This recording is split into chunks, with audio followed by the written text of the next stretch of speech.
ഈ മുന്നണി വിപുലീകരണം അത് നിങ്ങൾ കാത്തിരിക്കൂ, വിസ്മയകരമായ ഒരു തീരുമാനമായിരിക്കും ഉണ്ടാകുന്നത് എന്നുള്ളൊരു കാര്യം തന്നെയാണ് പ്രതിപക്ഷ നേതാവ് നേരത്തെ പറഞ്ഞിരുന്നത്.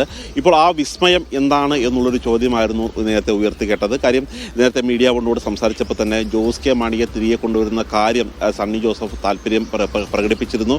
അതിന് പിന്നാലെ ഇതേ നിലപാട് തന്നെയാണ് അടൂർ പ്രകാശും പറഞ്ഞത്. പക്ഷേ വളരെ അവിചാരിതമായിട്ട് തന്നെയാണ് അദ്ദേഹം CPIയുടെ കാര്യം കൂടി പറയുന്നത്. കാര്യം ഇന്ന് അടിയന്തരാവസ്ഥയുടെ 50-ാം വാർഷികമാണ്. അടിയന്തരാവസ്ഥ കാലത്ത്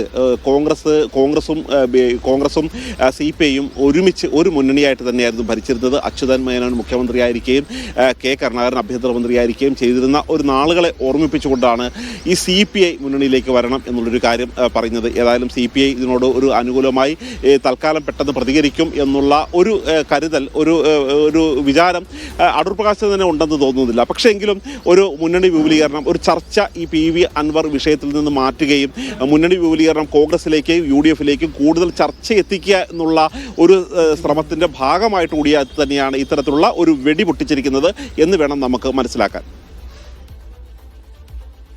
യെസ് സുമോദ്, അതോടൊപ്പം തന്നെ ഇത് CPI ഇതിനോട് പ്രതികരിക്കുമോ എന്ന് തന്നെ നമുക്കറിയില്ല.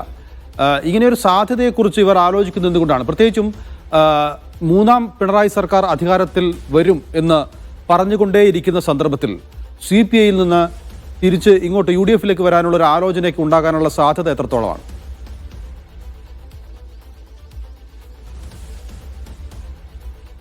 പ്രത്യേകിച്ച് ADGP അജിത് കുമാറിൻ്റെ മാറ്റം ഉൾപ്പെടെയുള്ള കാര്യങ്ങളിൽ കടുത്ത നിലപാട് തന്നെയാണ് CPI സ്വീകരിച്ചിരുന്നത്.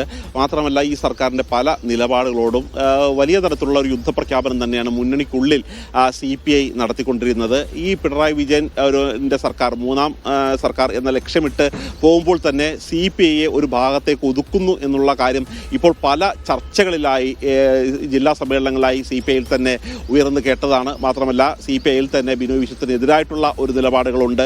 ബിനോയ് വിശ്വത്തിൻ്റെ പല നിലപാടുകളോടും തങ്ങൾക്ക് യോജിക്കാം എന്നുള്ളൊരു കാര്യത്തിൽ അടൂർ പ്രകാശ് കൂടി ഇപ്പോൾ പറഞ്ഞിരിക്കുകയാണ്. അതുകൊണ്ട് സ്വാഭാവികമായും ഈ ഒരു ചർച്ചയാകട്ടെ എന്നുള്ള ഒരു ലക്ഷ്യം വെച്ച് തന്നെയാണ് അദ്ദേഹം ഇക്കാര്യങ്ങൾ പറഞ്ഞിരിക്കുന്നത്. ഇതിനോട് അനുകൂലമായ നിലപാട് സ്വീകരിക്കുന്ന പല നേതാക്കന്മാരും CPIയിൽ തന്നെയുണ്ട്. പലപ്പോഴും ദേശീയ നേതൃത്വവുമായി കോൺഗ്രസുമായി വളരെയധികം അടുത്ത് CPMനേക്കാൾ കൂടുതൽ അടുത്ത് ഇടപഴകുന്നത് CPI ആണ്. മാത്രമല്ല രാജ്യസഭാ കക്ഷി നേതാവായിട്ടുള്ള സന്തോഷ് കുമാർ അടക്കമുള്ളവർ ഈ കാര്യങ്ങൾ പലപ്പോഴും പാർട്ടി വേദികളിൽ തന്നെ ഒരു കോൺഗ്രസുമായി ഇനിയൊരു വൈര്യനിരാധന ബുദ്ധിയോടുകൂടി പെരുമാറേണ്ട കാര്യമില്ല എന്നുള്ളൊരു കാര്യം അദ്ദേഹം പറഞ്ഞിട്ടുണ്ട്. ഈ ഒരു പ്രസ്താവനകളും അടൂർ പ്രകാശിൻ്റെ പ്രസ്താവനകളുമായി കൂട്ടി വായിക്കുമ്പോഴാണ് ഇനിയൊരു 2026 നടക്കുന്ന ഒരു മുന്നണി മാറ്റം, മുന്നണി വിപുലീകരണം അതിലേക്കുള്ള ഒരു പാലമിടുകയാണോ എന്നുള്ളൊരു സംശയം തന്നെ നമുക്ക് ഉണ്ടാവുന്നത്.